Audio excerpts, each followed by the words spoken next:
दोस्तों आज की इस वीडियो के अंदर मैं आपको बताऊंगा कि GSTR 1 फाइल करने के बाद जब आप अपना GSTR 3B को फाइल करते हैं, क्योंकि 3B जब आप फाइल करते हैं तो आपकी पेमेंट का जो सेटअप होता है 3B के टाइम में होता है। और इस बार मैंने अपनी जो सितंबर मंथ की रिटर्न फाइल की है, तो सितंबर मंथ की रिटर्न फाइलिंग की एक तो GST पोर्टल ने आगे चल के जो है डेट को एक्सटेंड किया था। 25 अक्टूबर इसकी जो है लास्ट डेट कर दी थी फेस्टिवल सीजन की वजह से। तो अब इसमें हुआ क्या कि सितंबर मंथ की मैंने अपनी GSTR 1 को फाइल कर दिया था, और फाइल करने के बाद जब मैं अपनी GSTR 3B को फाइल कर रहा था तो उस केस में हुआ ये कि मैंने अपनी GSTR 1 के अंदर जो सेल दिखाई थी उस सेल पर जो मेरा टैक्स बन रहा था वो मेरा 20,000 के लमसम बन रहा था।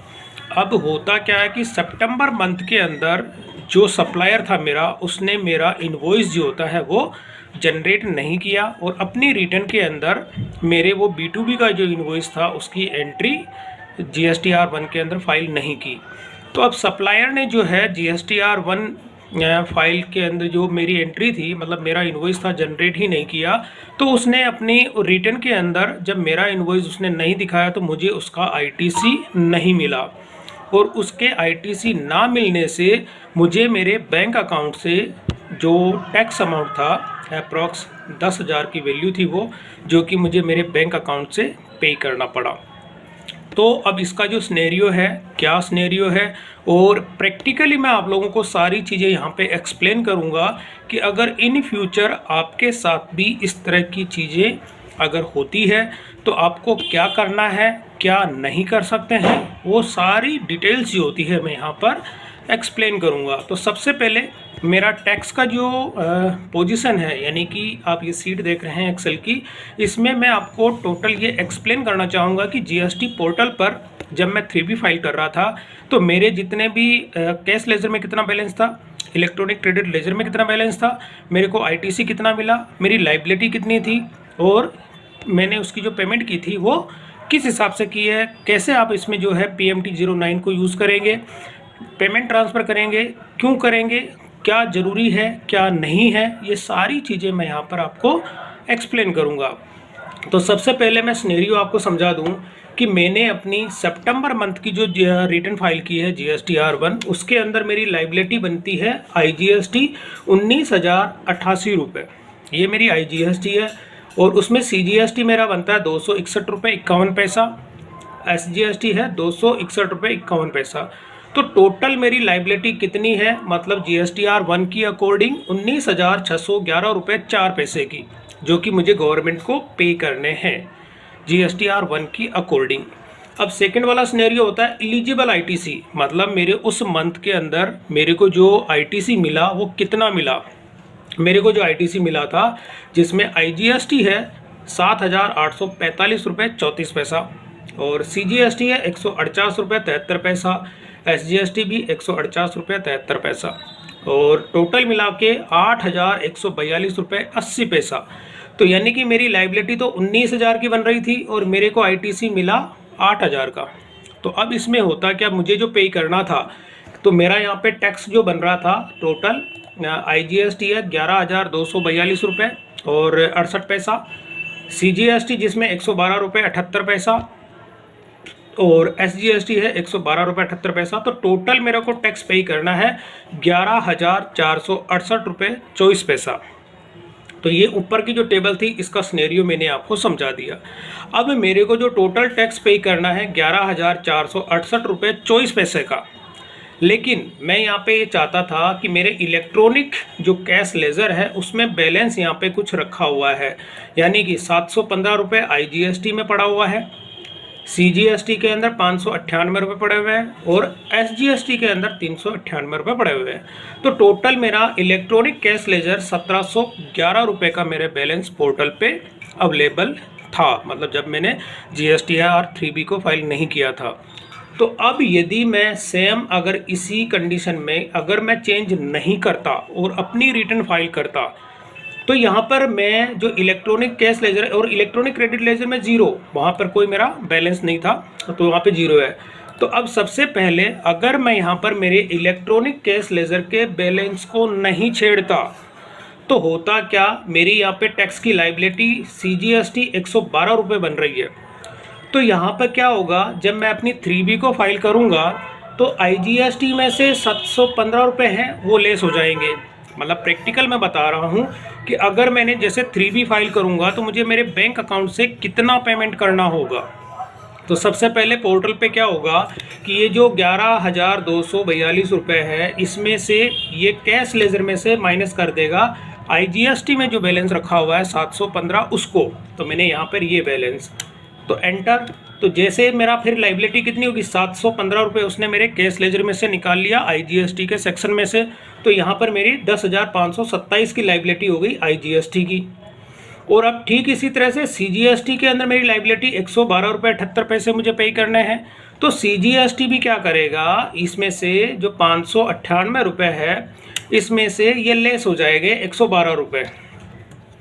तो अब यहाँ पर क्या होगा, अब जैसे कि 485 रुपये जो है, अब यहाँ पे एक चीज़ बताऊँ आपको, तो ये 112 रुपये है। तो 112 रुपये मतलब यहाँ पर अमाउंट जो होता है मेरे को पे करना है CGST 112 रुपये 78 पैसा, लेकिन मेरे कैश लेजर में ज़्यादा अमाउंट पड़ा हुआ है। तो यहाँ पर अगर जैसे मैं माइनस करूँगा इसको तो ये एंटर, अब यहाँ पे -485 रुपये 22 पैसा। तो मेरे कैश लेजर के अंदर यहाँ पर 598 रुपये में से 112 रुपये 78 पैसा तो पे हो जाएगा, लेकिन बाकी का जो रेस्ट अमाउंट होता है 485 रुपये 22 पैसे मेरे कैश लेजर के अंदर CGST के अंदर वो बैलेंस पड़ा रह जाएगा। तो यही चीज़ यहाँ पे होगी, सेम कंडीशन इसके अंदर SGST के अंदर। अब जैसे SGST की मैं बात करूँ तो सेम वही माइनस करूँगा 398 और एंटर। तो अब यहाँ पर दोनों मतलब 485 तो मेरे उसमें कैश लेजर के अंदर CGST में रहेगा और 285 रुपये मेरे SGST के अंदर रहेगा। तो अब मैं क्या करूँगा कि मैं चाहता हूँ मेरा जो यहाँ पे इलेक्ट्रॉनिक कैश लेजर के अंदर जो भी बैलेंस है वो सारा का सारा मैं यूटिलाइज़ कर लूँ। तो यूटिलाइज़ करने के लिए क्या होता है कि मैं चाहता हूँ कि यहाँ पर भी बैलेंस मेरा पूरा 112 रुपये है और 112 है, इसके अलावा जो बैलेंस होता है वो भी यहाँ पर मेरा 0 हो जाए। तो इसके लिए GST पोर्टल पर एक फॉर्म होता है, फॉर्म क्या होता है, फाइलिंग होती है PMT09। तो मैंने क्या किया, PMT09 से यानी कि यहाँ पर मैंने PMT09 को यूज़ किया और मैंने अपना ये जो अमाउंट था इसमें से 500 रुपये मैंने इसके अंदर IGST के अंदर मैंने ट्रांसफ़र कर दिया और इसमें से 300 रुपये। तो यहाँ पर जो 715 वाला अमाउंट था, जैसे ये वाला 715 का अमाउंट आप देखते हैं और ये प्लस मैंने किया 500 और यहाँ पर भी ये प्लस 500, तो यहाँ तो हो गया 1515 रुपये यहाँ पर, मतलब जो 715 की जगह। और इस जगह पे जो बैलेंस हो गया, अब जैसे मैं फाइनल अगर सिनेरियो आपको समझाऊं तो यहाँ पर मेरा 1515 रुपये हो गए और यहाँ पे मेरा 98 बैलेंस रह गया और इस जगह भी मेरा 98 बैलेंस रह गया। तो अब इस वाले जो है PMT09 के तहत मैंने ये पेमेंट ट्रांसफ़र की थी। अब पेमेंट कैसे ट्रांसफ़र करेंगे इसका भी मैं प्रैक्टिकल आपको यहाँ पे बताऊँगा। तो अब यहाँ पर क्या होता है कि अब यहाँ पे 98 रुपीज़ है, तो ये 98 रुपीज़ होने पर अब क्या होगा कि जब मैं अपनी 3B को फाइल करूँगा तो मेरी जो लाइबिलिटी कितनी बनेगी।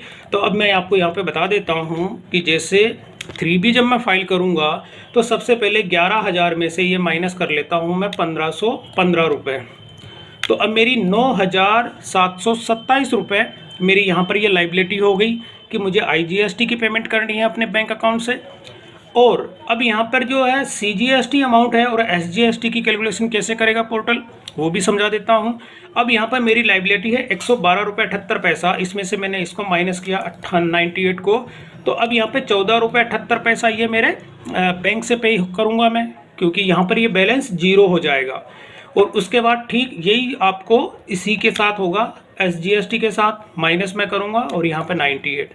तो अब यहाँ पर ये वाला जो सिनेरियो है, फाइनल अमाउंट मुझे जो पे करना है, अब सारा बैलेंस ट्रांसफ़र करने के बाद अगर मैं इन सब की टोटल यहाँ पे करूँ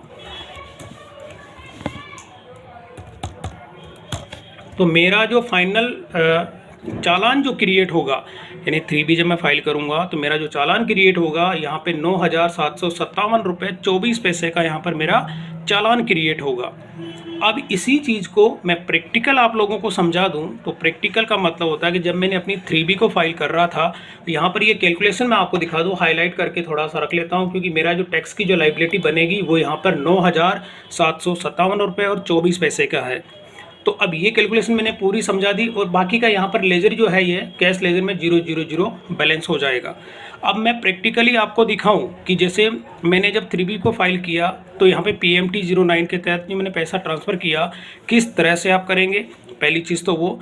अब इस सिनेरियो के अंदर मैं आपको एक चीज़ और बताना चाहूँगा, अगर कोई भी जैसे सप्लायर से अगर आप माल लेते हैं और जिस मंथ को आपने माल लिया है और सप्लायर अगर आपको उस मंथ का इनवॉइस इशू नहीं करता है और आपको ITC नहीं मिलता है, तो जब आप अपनी 3B को फाइल करेंगे तो आप वहाँ पर जो एलिजिबल ITC आपका होता है उसमें अगर आप मैनुअल एंट्री चेंज करते हैं, जो डाटा ऑटो पॉपुलेट होकर आता है, आप उसमें मैनुअल चेंजेस करते हैं तो चेंजेस करने के बाद में वो एंट्री पर्टिकुलर जो टेबल होता है रेड फ्लैग में वो हो जाता है। और रेड फ्लैग में होने का मतलब होता है कि आपकी एंट्री डिपार्टमेंट जो होता है उसको मॉनिटरिंग करता है और आपको नोटिस इशू करता है कि आपका एलिजिबल ITC कम बना है और आपने ज़्यादा उसको लिया है, इसकी हमें एक्सप्लेनेशन दो।